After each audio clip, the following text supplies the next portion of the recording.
روایت ہے کہ رسول اللہ صلی اللہ علیہ وسلم نے ارشاد فرمایا، تم اس آدمی کی طرف دیکھو کہ جو تم سے کم تر درجہ میں ہے، اور اس آدمی کی طرف نہ دیکھو کہ جو درجہ میں تم سے بلند ہو، تاکہ تم اللہ تعالیٰ کی عطا کردہ نعمتوں کو حقیر نہ سمجھنے لگ جاؤ۔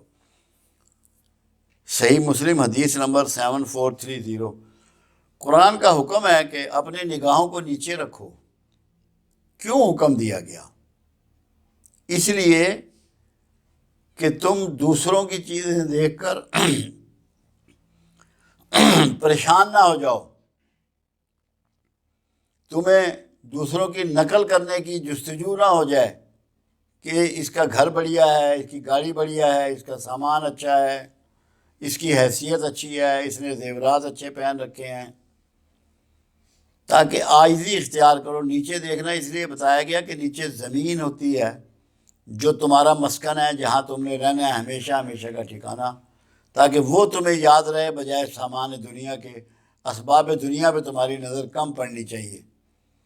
اور مقابلتاً دوسروں کو دیکھنا یہ تو ویسے ہی گناہ ہے، اس سے کمپیریزن پیدا ہوتا ہے، جو نفسیاتی بیماریوں کی ابتدا ہے، بے سکونی کی ابتدا ہے، کمپیریزن کا پیدا ہونا۔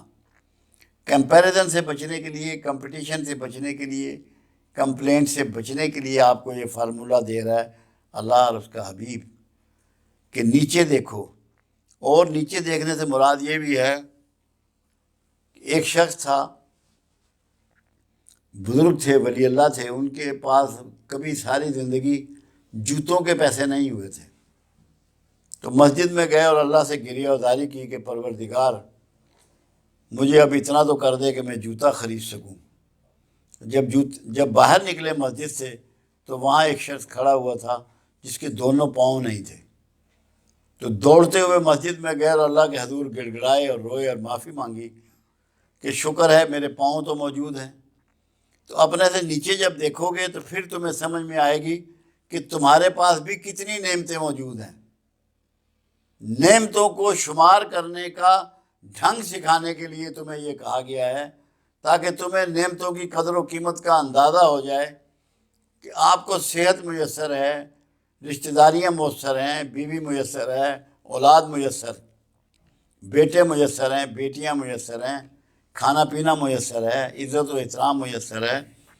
تو ان کی طرف بھی دیکھو جن کی کوئی پہچان ہی نہیں ہے، جن کے پاس اسباب ہی نہیں ہیں، تاکہ تم شکر گزاروں میں شامل ہو سکو اور اللہ سے توبہ کرنے والوں میں شامل ہو سکو، معافی مانگنے والوں میں شامل ہو سکو۔ تو اس لیے اللہ یہی چاہتا ہے کہ آپ جو کچھ آپ کو میسر ہے اس کو نعمت سمجھیں۔ ابھی پچھلے دنوں ایک صاحب کسی بندے کی بات سنا رہے تھے کہ جو بہت بڑا امیر آدمی دنیا کا، اس کو یہ بیماری لگ گئی کہ وہ آنکھیں بند نہیں کر سکتا تھا، اس کی آنکھیں کھلی رہتی تھی، یا بند ہو جائیں تو کھلتی نہیں تھی، مختلف علاج کرائے۔ اس نے کہا میری ساری دولت لے لو جو کوئی کھربوں ڈالروں میں تھی، مجھے ایسی کوئی چیز دے دو کہ میں خود اپنی آنکھوں کھول سکوں اور آنکھیں بند کر سکوں۔ یہ چھوٹی سی نعمت بھی اس کو میسر نہیں تھی، تب اس کو احساس ہوا کہ جس کے پاس یہ آنکھیں میسر ہیں وہ تجھ سے امیر ہے۔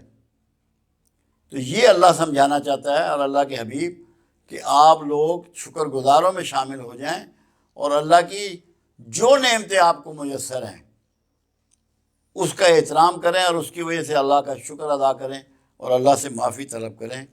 یہ آپ کی شکر گزاری کے لیے اللہ کا ایک ڈھنگ ہے، ایک اسلوب ہے۔